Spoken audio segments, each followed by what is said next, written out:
Hello and welcome to today's video. Today's video is for Advanced Geometry Chapter 1, Section 4, Segment, Rays, Parallel Lines, and Planes.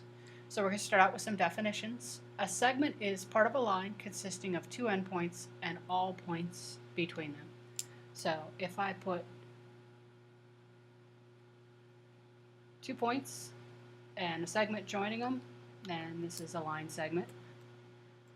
If I want to name a line segment, then I use its endpoints. And make sure you don't put arrows at the top. Just put a segment line, and I can call this segment AB. A ray is part of a line consisting of one endpoint and all the points of the line on one side of the endpoint.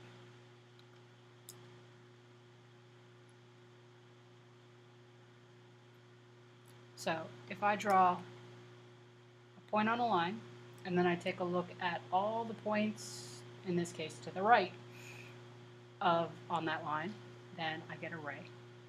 If I want to name a ray, I can use 2 points. The first point is normally the endpoint when you name them, so I can call this C, and then I can call this ray AC, and then if I put an arrow like that, then that represents a ray.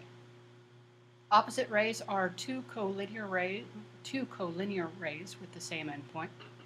So the easiest way to draw this is to draw a line. And I'm going to put 3 points on the line.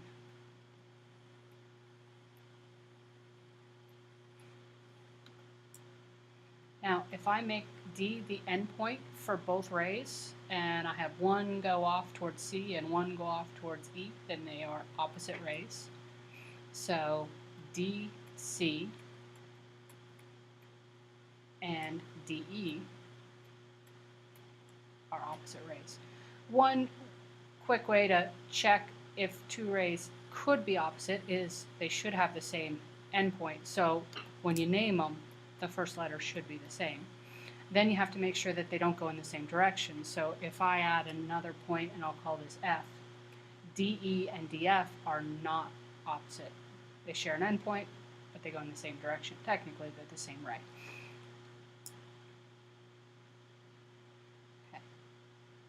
We're going to do this one together. We're going to name the segments and the rays in the figure. We're not going to add other points, so if you can't have a ray without adding a point, then don't name it. Just name the ones that you can use with the 3 points that are listed, or segments.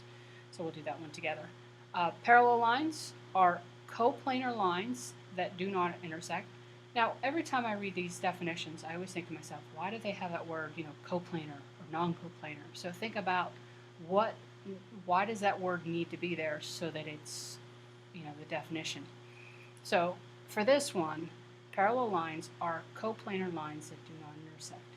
So if I draw, easiest way to do it is to draw a box.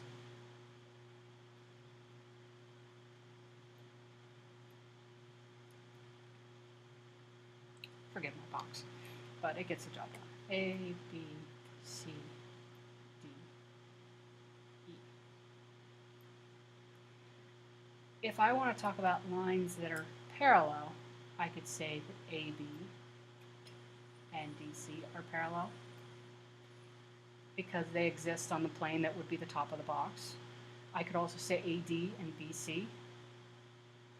But if I wanted to say, for example, let me get rid of these.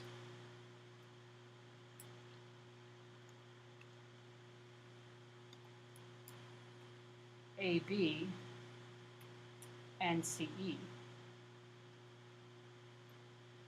AB and CE do not intersect. One's in the back of the box, one's in the front of the box, and they won't intersect, but they're not parallel, they're actually skew.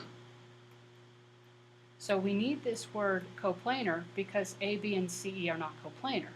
So if we have any two lines that are coplanar and do not intersect, then they are going to be parallel. And you will see this all over the first couple quizzes and tests until we finally get the fact that we've always learned parallel lines do not intersect. Well, coplanar lines that do not intersect. Otherwise, they might be skew lines. So our next definition, skew lines. Skew lines are non-coplanar lines that do not intersect. For example, AB and CE. Parallel planes are planes that do not intersect, and we don't have skew planes. remember, because they go on forever and ever. If planes do not intersect, then they are parallel.